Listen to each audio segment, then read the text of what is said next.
तो sexual reproduction in flowering plant chapter के अंदर हम क्या पढ़ रहे थे? नहीं, पंखा नहीं चला सकते, थोड़ा ठंडी हो गई है। ठीक, तो जो है अपना अपना पर्सनल पंखा लेके आया करो जिसको गर्मी लगे। ठीक है। हाँ। तो मैं क्या कह रहा था कि हम आज की क्लास में, मतलब हमने लास्ट 3 क्लासेस के अंदर sexual reproduction in flowering plant ही पढ़ा था। उसमें आज की क्लास में हम स्टार्ट करने वाले हैं out breeding devices. Last class में क्या पढ़ा था? पॉलिनेशन। पॉलिनेशन में self pollination, cross pollination that is autogamy और जीनोगैमी, गाइटनोगैमी भी पढ़ा था, और पॉलिनेटिंग एजेंट के बारे में भी पढ़ा था। आज हम समझने वाले हैं कि आउट ब्रीडिंग डिवाइसेस क्या होती हैं, किस तरीके से प्लांट सेल्फ पॉलिनेशन को प्रिवेंट करके क्रॉस पॉलिनेशन को प्रमोट करता है, और सेल्फ पॉलिनेशन का नुकसान क्या है। ठीक है ना? तो सबसे पहले आज की जो हम बात कर रहे हैं उसका नाम है भैया इनब्रीडिंग डिप्रेशन। Inbreeding depression.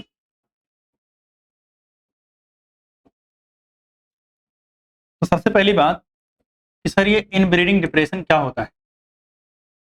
अगर मान लिया कोई प्लांट कॉन्टिन्यूअस लगातार सिर्फ और सिर्फ सेल्फ पॉलिनेशन कर रहा है, तो कॉन्टिन्यूअस सेल्फ पॉलिनेशन की वजह से उसकी प्रोडक्टिविटी क्या हो जाती है? कम हो जाती है, और इसी फिनोमेना को हम क्या बोलते हैं? इनब्रीडिंग डिप्रेशन बोलते हैं। तो इनब्रीडिंग डिप्रेशन की अगर बात करें तो decrease in productivity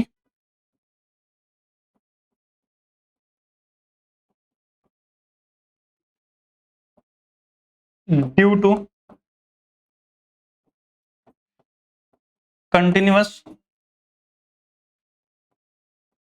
self pollination. Due to continuous self pollination क्या कहा जाता है? इसको इनब्रीडिंग डिप्रेशन कहा जाता है। इनब्रीडिंग क्या भैया? सेल्फ पॉलिनेशन करना, इसे हम क्या बोलते हैं? इनब्रीडिंग बोलते हैं।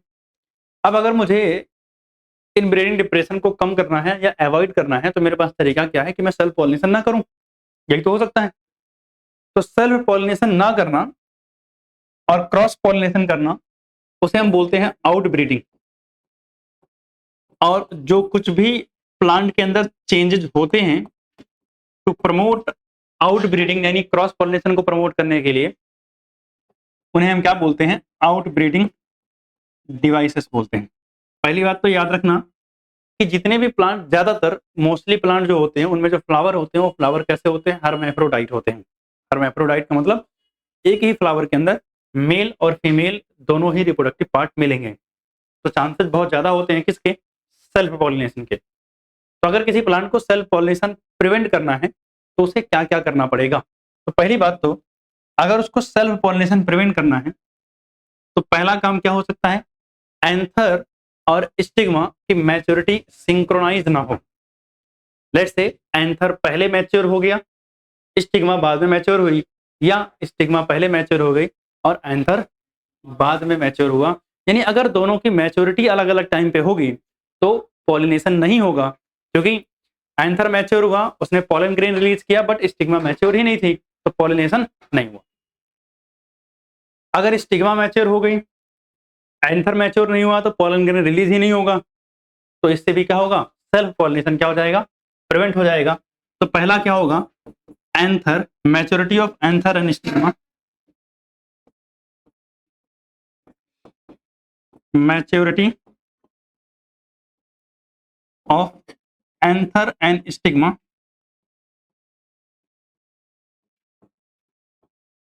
स्टिग्मा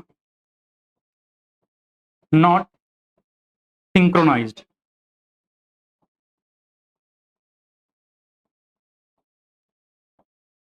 एंथर और स्टिग्मा की मैच्योरिटी सिंक्रोनाइज ना हो, पहले तो ये कर सकते हैं।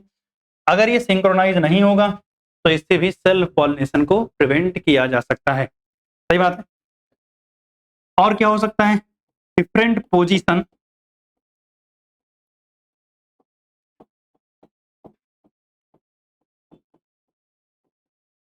ऑफ एंथर एंड स्टिग्मा, यानी एंथर और स्टिग्मा की पोजीशन क्या हो, अलग अलग हो। लेट से एंथर लोअर साइड में मौजूद है और स्टिग्मा कहाँ है, अपर साइड में मौजूद है। इससे क्या होगा, पॉलन ग्रेन को स्टिग्मा तक पहुंचने में दिक्कत होगी और इस सेल्फ पॉलिनेशन को हम क्या कर पाएंगे, प्रिवेंट कर पाएंगे। ठीक, सेल्फ पॉलिनेशन को प्रिवेंट कर पाएंगे। इसके अलावा अगर हम बात करें तो एक और फिनोमिना होता है जिसका नाम है सेल्फ इनकॉम्पैटिबिलिटी। सेल्फ इनकॉम्पैटिबिलिटी, सेल्फ इनकॉम्पैटिबिलिटी एक जेनेटिक मैकेनिज्म है जिसमें प्लांट खुद ही नहीं चाहता है अपने किसी स्पीसीज का या अपने जैसे ऑर्गेनिज्म का या सेम प्लांट का फॉरेन ग्रेन एक्सेप्ट करना। अपनी स्पीसीज को तो एक्सेप्ट करेगा ही, अपने जैसे प्लांट यानी खुद अपने प्लांट का फॉरेन ग्रेन एक्सेप्ट नहीं करेगा। तो पहली बात तो याद रखना है सेल्फ इनकॉम्पैटिबिलिटी के बारे में, ये एक जेनेटिक मैकेनिज्म है। क्या है, जेनेटिक मैकेनिज्म है। और इस मैकेनिज्म के अंदर जो है प्लांट क्या करता है, plant prevent pollen germination, plant prevent pollen germination और पॉलन ट्यूब ग्रोथ और pollen tube growth, pollen tube की ग्रोथ को या पॉलन जर्मिनेशन को प्रिवेंट करेगा ऑफ सेम प्लांट और फ्लावर, चाहे सेम प्लांट का हो या सेम फ्लावर से हो। तो यहां पर पॉलन ट्यूब जर्मिनेट नहीं करेगी या पॉलन ट्यूब अगर जर्मिनेट हो गई है तो पॉलन ट्यूब की ग्रोथ नहीं होगी, ये प्लांट खुद ही इस बात को इंश्योर करेगा। उस केस को हम क्या बोलते हैं, सेल्फ इनकॉम्पैटिबिलिटी। अब सेल्फ इनकॉम्पैटिबिलिटी के बाद जो है अगला जो आता है वो है यूनिसेक्सुअल फ्लावर। कैसा फ्लावर, यूनिसेक्सुअल फ्लावर प्रोडक्शन, यानी ऐसा फ्लावर बनाए जो फ्लावर कैसा हो, यूनिसेक्सुअल हो। अगर फ्लावर यूनिसेक्सुअल होगा इससे भी क्या होगा, सेल्फ पॉलिनेशन के चांसेस कम हो जाएंगे, क्योंकि सेल्फ में होता क्या है, सेम फ्लावर से सेम फ्लावर पे ट्रांसफर होता है। अगर फ्लावर ही यूनिसेक्सुअल हुआ तो सेल्फ पॉलिनेशन तो क्या हो जाएगा, प्रिवेंट हो जाएगा। बट हाँ, इंपॉर्टेंट बात याद रखना कि सेल्फ पॉलिनेशन प्रिवेंट होगा लेकिन गाइटनोगैमी प्रिवेंट नहीं होगी, क्योंकि गाइटनोगैमी हो सकती है चाहे अलग अलग फ्लावर हो, अगर सेम प्लांट पर है मेल एंड फीमेल फ्लावर तो गाइटनोगैमी पॉसिबल है। इसके अलावा अगर आप लिखना चाहो तो एक और लिख सकते हो, चेस्मोगैमस फ्लावर। कैसा फ्लावर, चेस्मोगैमस फ्लावर, यानी फ्लावर कैसा कर लें, ओपन फ्लावर बना लें, तो इससे भी सेल्फ पॉलिनेशन के चांसेस क्या हो जाएंगे, थोड़े कम हो जाएंगे। अब यहाँ दो चीजें हैं, यहाँ पर छोटी सी बात और बता रखी है, वो क्या है कि अगर मान लिया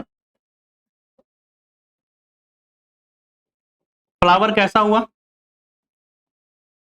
यूनिसेक्सुअल हुआ, फ्लावर कैसा हुआ, यूनिसेक्सुअल, और मेल एंड फीमेल फ्लावर दोनों सेम प्लांट पे हैं, मेल एंड फीमेल फ्लावर क्या है, ऑन सेम प्लांट है भैया, सेम प्लांट पे। ठीक, तो ऐसे प्लांट को हम बोलते हैं मोनोसियस। क्या बोलते हैं, मोनोसियस बोलते हैं। क्या बोलते हैं इसको हम, मोनोसियस। और जब प्लांट मोनोसियस होगा तो यहां क्या होगा, ऑटोगैमी नहीं होगी लेकिन गाइटनोगैमी होगी। क्लियर बात। लेकिन अगर मान लिया, अच्छा ऐसे प्लांट का एग्जांपल भी दे रखा है एनसीईआरटी ने मोनोसियस का, कैस्टर एंड मेज, कैस्टर एंड मेज। अगर मान लिया मेल एंड फीमेल फ्लावर हो डिफरेंट प्लांट पे, फ्लावर ऑन डिफरेंट प्लांट, अगर male and female flower different plant पर हैं तो ऐसे केस में क्या हो जाएगा, प्लांट डायोसियस हो जाएगा। क्या हो जाएगा, डायोसियस। और जब प्लांट डायोसियस होगा तो क्या क्या भाई, ना तो ऑटोगैमी होगी ना तो गाइटनोगैमी होगी। यानी ऑटोगैमी भी प्रिवेंट हो जाएगी, ऑटोगैमी भी नहीं होगी, और गाइटेनोगैमी भी नहीं होगी। क्लियर है बात? तो दोनों ही हम प्रिवेंट कर सकते हैं। और डायोसियस प्लांट का एग्जांपल एनसीईआरटी ने दे रखा है पपाया। क्या दे रखा है? पपाया। तो यहां पर प्लांट ही यूनिसेक्सुअल होता है, मतलब प्लांट पे या तो प्लांट मेल होगा या तो प्लांट क्या होगा? फीमेल होगा। वहां पर प्लांट के ऊपर दोनों ही स्ट्रक्चर देखने को नहीं, मतलब मेल एंड फीमेल दोनों स्ट्रक्चर देखने को एक प्लांट पे नहीं मिलेंगे। क्लियर है बात? तो ये कुछ बातें थी आउट ब्रीडिंग डिवाइस। अच्छा, एक और बात अगर बात करो, हमने बात तो यहाँ की आउट ब्रीडिंग डिवाइसेस, अगर कभी आ जाए तो मैं यहाँ अलग से थोड़ा सा लिख रहा हूँ इन ब्रीडिंग डिवाइसेस। लिखवाया क्या? नहीं, वो तो आर्टिफिशियल हाइब्रिडाइजेशन में आएगा। इन ब्रीडिंग डिवाइसेस मतलब अगर इन ब्रीडिंग को प्रमोट करना है तो क्या क्या होना चाहिए? इन ब्रीडिंग को प्रमोट करने के लिए पहले तो फ्लावर कैसा होना चाहिए? बाइसेक्सुअल होना चाहिए, बाइसेक्सुअल फ्लावर होना चाहिए, ठीक है ना। Maturity on same maturity of anther stigma क्या होना चाहिए? सिंक्रोनाइज होना चाहिए ना, एंथर एंड स्टिग्मा क्या हो? सिंक्रोनाइज्ड होनी चाहिए। क्लियर बात? एंथर और स्टिग्मा की मैच्योरिटी क्या होनी चाहिए? सिंक्रोनाइज होनी चाहिए। इसके अलावा अगर हम बात करें, बाइसेक्सुअल फ्लावर है, मैच्योरिटी एंथर स्टिग्मा की सिंक्रोनाइज हो, अगर फ्लावर कैसा हो जाए? क्लिस्टोगैमस। कैसा हो जाए? क्लिस्टोगैमस यानी फ्लावर क्लोज्ड हो तो बेहतर है, सही बात है। और कई बार क्या कर लेते हैं? बड पॉलिनेशन, यानी अर्ली एज में ही पॉलिनेशन करवा देना, ठीक है ना। तो आप बोल सकते हो इसको ये बाल विवाह, ठीक। तो ये सब क्या है? इन ब्रीडिंग को प्रमोट करने के लिए टेक्निक्स हैं। बट आपको पता है इन ब्रीडिंग के नुकसान है, प्रोडक्टिविटी क्या हो जाएगी? कम हो जाएगी, और प्लांट में बहुत सारी बीमारियां भी कलेक्ट हो सकती हैं, इसलिए इन ब्रीडिंग को ज्यादातर अवॉइड करते हैं। आउट ब्रीडिंग से क्वेश्चन अक्सर आते रहते हैं, तो आउट ब्रीडिंग डिवाइसेस आपको पता होना चाहिए। तो अब हमने पॉलिनेशन को कंप्लीटली खत्म कर दिया है। अब पॉलिनेशन के बाद जहां हम चल रहे हैं वो अगला टॉपिक है पॉलन पिस्टिल इंटरेक्शन। क्या है? Pollen pistil interaction. चले, तो अगला जो टॉपिक हमारा शुरू होता है उसका नाम है पॉलन पिस्टिल इंटरेक्शन। क्या नाम है? पॉलन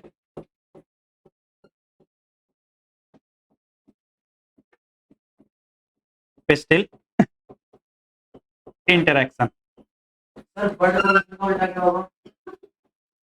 बाल विवाह है तो यंग होने को विवाह कर दो, और क्या। देखो, बर्ड पॉलिनेशन अगर हम बात करें तो जब हमें सेल्फ पॉलिनेशन करवाना होता है तभी ज्यादातर प्रीफर करते हैं, अदरवाइज मैच्योरिटी पे तो नॉर्मल हो ही रहा है ना, ठीक है ना। पॉलिनेशन हो ऑन मैच्योरिटी, और बर्ड पॉलिनेशन का मतलब क्या है? बाल विवाह का उल्टा क्या होता है भैया? जब यंग हो गए, शादी की उम्र हो गई है तो शादी किया, और क्या। हाँ, अब सुनो इधर ध्यान से, इसको ध्यान समझना। अगर हम बात करें पॉलन पिस्टिल इंटरेक्शन की, पहले पॉलन ग्रेन कहाँ लैंड करेगा? स्टिग्मा पर, ठीक है ना। पॉलन लैंड ऑन स्टिग्मा, यानी पॉलन कहाँ लैंड किया? स्टिग्मा, ठीक है ना। उसके बाद क्या होगा? पॉलन ग्रेन को स्टिग्मा पहले आइडेंटिफाई करेगी, जिसको हम बोलते हैं कॉम्पैटिबिलिटी चेक। क्या बोलते हैं? कॉम्पैटिबिलिटी, कॉम्पैटिबिलिटी चेक होगा। अब सर ये कॉम्पैटिबिलिटी चेक पे क्या होगा? सबसे पहली बात, यानी स्टिग्मा क्या करेंगी? आइडेंटिफाई करेगी right and wrong pollen grain है। मतलब यहां होता क्या है? Identification identification of right and wrong pollen, right और रॉन्ग पॉलन। सर ये राइट एंड रॉन्ग पॉलन क्या होता है? दो केसेस। सबसे पहली बात तो पॉलन कहां से हो? सेम स्पीसीज से हो। क्या हो? सेम स्पीसीज से हो। अगर पॉलन कहाँ है, पॉलन फ्रॉम सेम स्पीसीज। भाई मैंगो के प्लांट के ऊपर मैंगो का ही पॉलन तो जाएगा ना, भाई मैंगो के प्लांट के ऊपर किसी और प्लांट का पॉलन ग्रेन क्या करेगा, सही बात है ना। तो पहले पॉलन क्या होना चाहिए, सेम स्पीसीज का।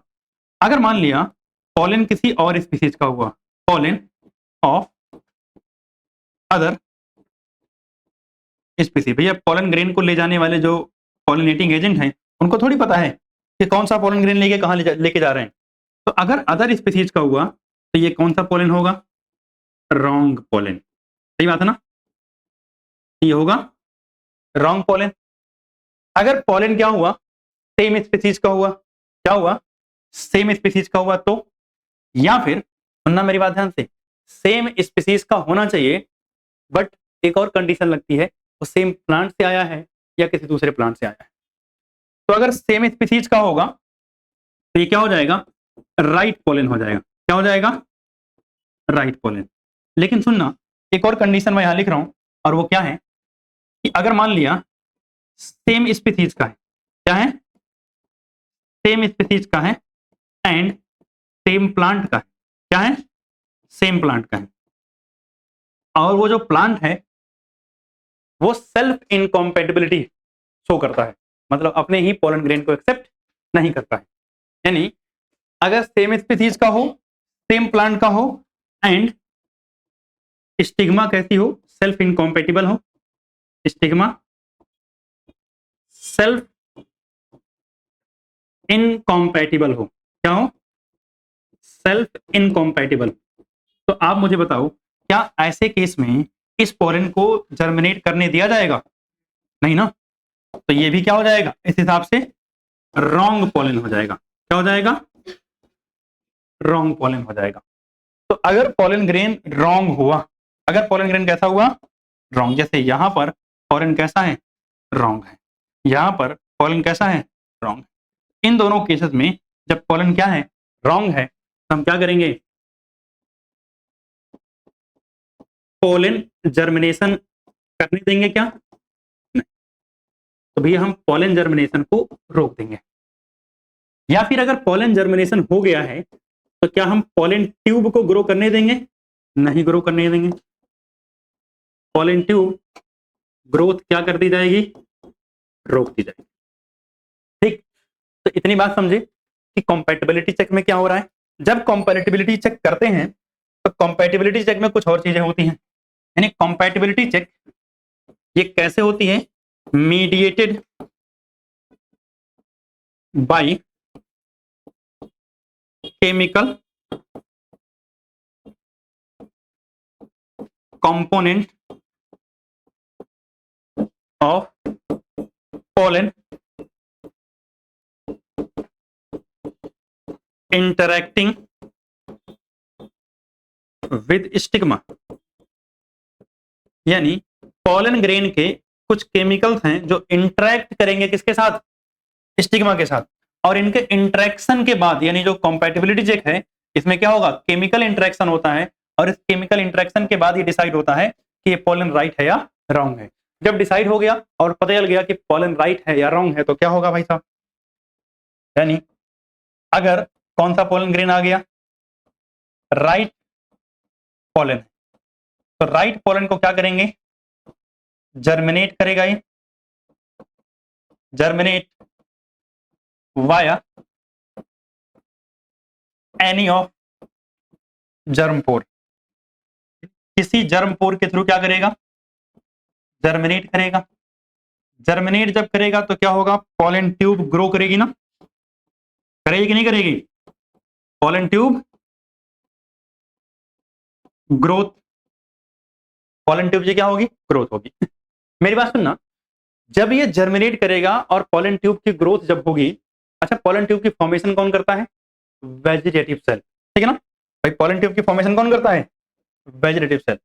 तो वेजिटेटिव सेल ने पॉलन ट्यूब बनाया, पॉलन ट्यूब ग्रो करना शुरू की। जब पॉलन ट्यूब से ग्रोथ हो रही होगी उस समय अगर पॉलन ग्रेन 2 सेल्ड स्टेज में आया होगा तो जनरेटिव सेल डिवाइड करके 2 मेल गैमेट भी बनाएंगे।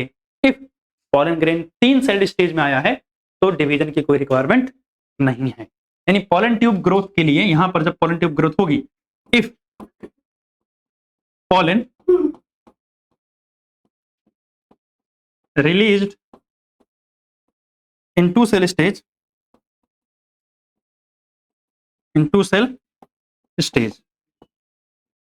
तो क्या करेगा ये, divide to form two male gamete, तो ऐसे केस में ये डिवाइड करके क्या बनाएगा, 2 मेल गैमेट बनाएगा। क्या इतनी बात क्लियर है? ऐसे केस में ये डिवाइड करके क्या बनाएगा, 2 मेल गैमेट बनाएगा। अब क्या हुआ, पॉलन ट्यूब ग्रो करते करते कहां एंटर करेगी, pollen tube enter into ovule via micropyle. किसके थ्रू एंटर करेगी भाई साहब, माइक्रोपाइल के थ्रू ओव्यूल में एंटर करेगी, ठीक है ना। और जब पॉलन ट्यूब माइक्रोपाइल से होते हुए ओव्यूल में एंटर करेगी तो आगे क्या होगा, उसके बाद फिर आगे एंटर करेगी, एंटर इनटू एम्ब्रियो सैक, अच्छा एक और बात, मैं यहां वाया माइक्रोपाइल हटा रहा हूं, क्यों, क्योंकि ओव्यूल के अंदर जो एंट्री होती है उसमें अगर आपको याद हो तो मैंने पढ़ाते समय 3 कंडीशंस बताई होंगी, तो एनसीईआरटी में वो तीनों कंडीशन नहीं दे रखी है, यानी इंटेगमेंट से एंटर कर सकती है, शैलजा से एंटर कर सकती है और माइक्रोपाइल से एंटर कर सकती है। तो अगर मैं माइक्रोपाइल वहां लिख दूंगा तो मतलब बाकी 2 चीजें मैंने नहीं बताई हैं तो गलत हो जाएगा, इसलिए मैंने वहां से हटा दिया। एक चीज जो 100% श्योर होती है, एम्ब्रियो सैक में एंट्री माइक्रोपाइल से ही होती है, तो मैं यहां लिख रहा हूं enter into embryo sac via micropyle. किसके थ्रू एंटर करेगा, माइक्रोपाइल के थ्रू। और उसके बाद एंटर करेगा कहां, enter into one of this synergid, किसी एक सिनर्जिड सेल के अंदर एंटर करेगा एंड रिलीजेस मेल गैमेट्स, और क्या करेगा, रिलीजेस 2 मेल गैमेट, और भैया दोनों मेल गैमेट क्या कर देगा, रिलीज कर देगा। आपको बताओ इस पॉलन ट्यूब को, यानी जो पूरी की पूरी पॉलन ट्यूब थी, इसको गाइड कौन कर रहा था, फिलीफॉर्म अपरेटस, ठीक है ना, guided by filiform, pollen tube guided by filiform apparatus, यानी जो फिलीफॉर्म अपरेटस था उसने इस पूरी पॉलन ट्यूब को क्या किया, गाइड किया। अब आपने क्या देखा कि पॉलन ग्रेन स्टिग्मा पर डिपॉजिट हुआ है, वहां से लेकर के पॉलन ट्यूब का एम्ब्रियो सैक में एंट्री करने तक जितनी भी इवेंट्स हुई, इन सबको क्या बोलते हैं, पॉलन पिस्टिल इंटरेक्शन बोलते हैं, ठीक है ना। तो अगर आपसे कोई पूछे पॉलन पिस्टिल इंटरेक्शन की, तो all the events from deposition of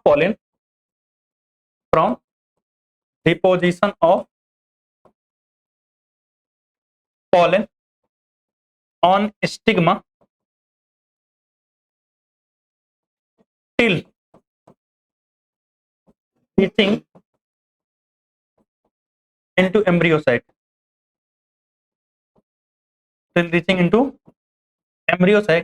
इन सबको हम क्या बोलते हैं भैया, पॉलन पिस्टिल इंटरेक्शन। क्या बोला जाता है, पॉलन पिस्टिल इंटरेक्शन। क्या बोलते हैं भाई, पॉलन पिस्टिल इंटरेक्शन बोलते हैं। क्लियर बात। तो ये हमने देखा कि पॉलन पिस्टिल इंटरेक्शन क्या होता है। अब इसके कुछ डायग्राम्स दे रहे हैं। जैसे अगर हम बात करें तो सबसे पहले यहां पर आपने देखा पॉलन ग्रेन बहुत सारे लाइंड हुए हैं, लेकिन कुछ पॉलन ग्रेन की पॉलन ट्यूब को ही रोक दिया गया है, कुछ पॉलन ग्रेन को जर्मिनेट ही नहीं करने दिया गया है। तो पता है आपको राइट एंड रॉन्ग चूज किया गया होगा। जो राइट पॉलन ग्रेन था उसको जर्मिनेट किया गया और जर्मिनेट करके ट्यूब कहां पहुंची है, एम्ब्रियो साइट तक। आपको लेबलिंग पता होना चाहिए। ये पॉलन ट्यूब है। आपको एंटीपोडल सेल दिख रही है ऊपर की तरफ। पोलर न्यूक्लियाई आपको याद है, 2 न्यूक्लियस सेंट्रल सेल के पास होते हैं। एग सेल है और सिनर्जिड सेल है। ठीक है। अगर हम इसका थोड़ा सा जूम करके वर्जन देखें तो आपको पोलर न्यूक्लियाई ऊपर दिख रहा है और आपको 2 मेल गैमेट्स रिलीज हुए दिख रहे हैं। कहां पर? One of the synergid cell के अंदर। और अगर आप यहां देखोगे तो यहां अगर आप देखो तो ये प्लाज्मा मेम्ब्रेन बाहर की कवरिंग है, छोड़ो, सिनर्जिड सेल दिख रही है आपको। और ये क्या है? फिलीफॉर्म अपैरेटस है। क्या है? Filiform apparatus. और अगर आप देख रहे हो तो पीछे के पीछे आगे आगे वेजिटेटिव सेल और यहाँ क्या है? मेल गैमेट दिख रहा है। तो मेल गैमेट, वेजिटेटिव सेल, और देखो ये मेल गैमेट एंटर कहाँ कर रहा है? फिलीफॉर्म अपैरेटस के थ्रू सिनर्जिड सेल के पास। जैसे ही सिनर्जिड सेल में एंटर कर रहा है, देखो सिनर्जिड सेल पूरी की पूरी क्या करके है? डीजेनरेट कर गई। सही बात है। उसके बाद जब ये एंटर करता है तो 2 मेल गैमेट थे। एक मेल गैमेट फर्टिलाइज करेगा किसके साथ? एग सेल के साथ। और दूसरा मेल गैमेट फर्टिलाइज किसके साथ करेगा? सेंट्रल सेल यानी पोलर न्यूक्लियाई के साथ में। तो इससे क्या होगा? क्योंकि फर्टिलाइजेशन 2 बार हुआ है। एक पहले वाले फर्टिलाइजेशन को जब मेल गैमेट एग सेल के साथ फर्टिलाइज किया है, क्या बोलते हैं उसको? सिनगैमी बोलते हैं। और दूसरा जो किसके साथ हुआ है? सेंट्रल सेल के साथ, क्या बोलते हैं? ट्रिपल फ्यूजन बोलते हैं। क्योंकि फर्टिलाइजेशन 2 बार हुआ है इसलिए इसको क्या बोला जाता है? डबल फर्टिलाइजेशन बोला जाता है। ठीक है ना? तो यहां तक अगर क्लियर है तो आगे चलते हैं। अगला टॉपिक हमारा क्या है? Double fertilization. क्या है? Double fertilisation.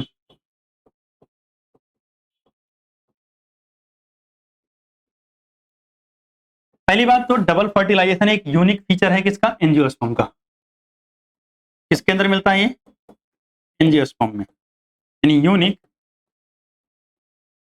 Feature of angiosperm. कहां देखने को मिलता है ये? बस एंजियोस्पर्म में देखने को मिलेगा और कहीं नहीं मिलेगा। इसमें हो क्या रहा है भैया? फर्टिलाइजेशन 2 बार हो रहा है। और फर्टिलाइजेशन जो 2 बार हो रहा है वो कौन कौन है? पहले ए यानी सिनगैमी। सिनगैमी में क्या होता है? One of the male gamete, one of the male gamete fuse with egg cell, fused with egg cell to form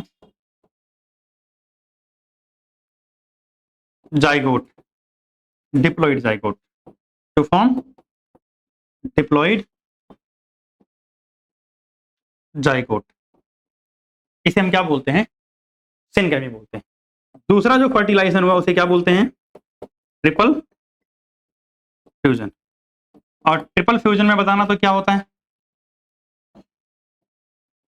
हाँ,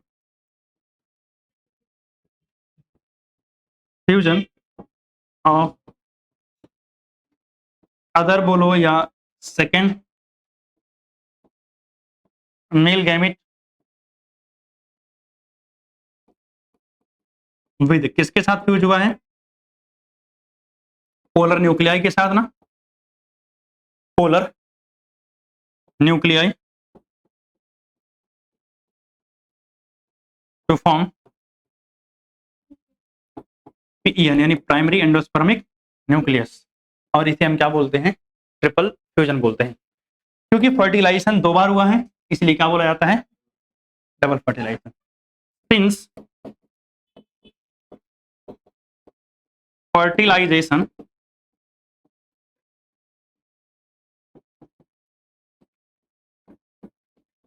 टेक प्लेस ट्वाइस,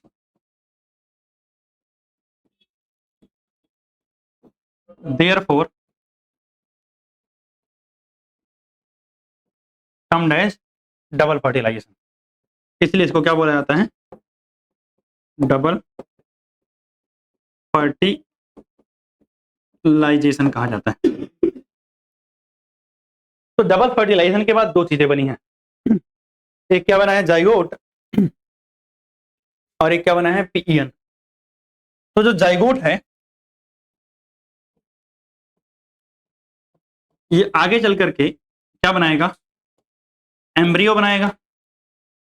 और ये एम्ब्रियो आगे चल के क्या बनाएगा? नया प्लांट। सही बात है। जो प्राइमरी एंडोस्पर्मिक न्यूक्लियस था ये आगे चल करके प्राइमरी एंडोस्पर्मिक सेल बनाएगा। और ये आगे चलते क्या बनाएंगे, एंडोस्पर्म बनाएंगे। क्या बनाएंगे, एंडोस्पर्म। और ये जो दोनों इवेंट हो रहे हैं इनको हम बोलते हैं पोस्ट फर्टिलाइजेशन इवेंट। क्या बोलते हैं, पोस्ट फर्टिलाइजेशन इवेंट। क्या कहा जाता है इनको, पोस्ट फर्टिलाइजेशन इवेंट कहा जाता है। क्लियर बात है। तो इतनी बात समझ में आ गई कि डबल फर्टिलाइजेशन क्या होता है। और इसके बाद जो है पोस्ट फर्टिलाइजेशन इवेंट में जाइगोट से एम्ब्रियो और पीईएन से पीईसी और एंडोस्पर्म बनता है। अगर हम बात करें पोस्ट फर्टिलाइजेशन इवेंट में, तो एम्ब्रियो की फॉर्मेशन से पहले किसकी फॉर्मेशन होती है, एंडोस्पर्म की फॉर्मेशन होती है। तो एम्ब्रियो की फॉर्मेशन से पहले एंडोस्पर्म की फॉर्मेशन क्यों होती है, क्योंकि जो डेवलपिंग एम्ब्रियो है उसको चाहिए होता है न्यूट्रिशन, और आपने खाना बनाया ही नहीं, काम पहले शुरू कर दिया है, तो क्या होगा, न्यूट्रिशन मिलेगा नहीं और इससे डेवलपमेंट प्रॉपर नहीं होगी। इसलिए एंडोस्पर्म पहले डेवलप होता है और एम्ब्रियो की डेवलपमेंट क्या होती है, उसके बाद होती है। ठीक है ना। तो अब एंडोस्पर्म की डेवलपमेंट और एम्ब्रियो की डेवलपमेंट ये कैसे होती है, ये हम कहाँ बात करेंगे, अगली क्लास में। ठीक है।